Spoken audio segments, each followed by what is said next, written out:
लगाओ तू हमार चपलवा देख रहा है, लखानी के है लेकिन चलते चलते घिसिया गए। देखो जरी है जपरी। अरे बाबू दूसरा लेवल है, अबरी सैंडल लेवे। तू कलियल जूता लेवे। अरे खरीदे के तो एरोप्लेन खरीद लिए, लेकिन पैसा रहे तब ने आए का चाचा। अब जैसे तू ही की कोट पहन के लिए, हम शर्ट पहन के लिए आए, दाढ़ी बनावे लगे हम 2 रुपये वाला ब्लेड खरीद लिए तब जाके बनेलिए। ये सब ठीक कहिया हो तो काची नौकरिया लगते बस वैसे ठीक हो जीते और नहीं लगलो तो ऐसे क्या बोला जी। हंस के लगते हमारे मामू की ने मामू, उनका अगरबत्ती के फैक्ट्री में हम सुपरवाइजर बन जीवे, वहाँ से निकाल दिल के होता हो।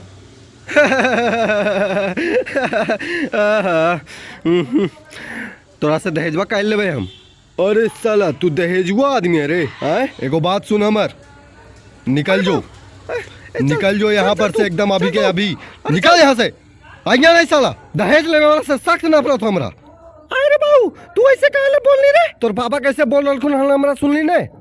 दहेज नहीं ले आदमी नहीं ले कोची मतलब जे अच्छा आदमी रहे हुए रुपये तिलक नहीं ले, बस इतने जाना ही हो। कोई बात हो ले यार। अच्छा तू अभी बाद में बतियाइए तोरा से हम पक्का बोल रही ने। अब दिमाग मत खराब कर जो करे।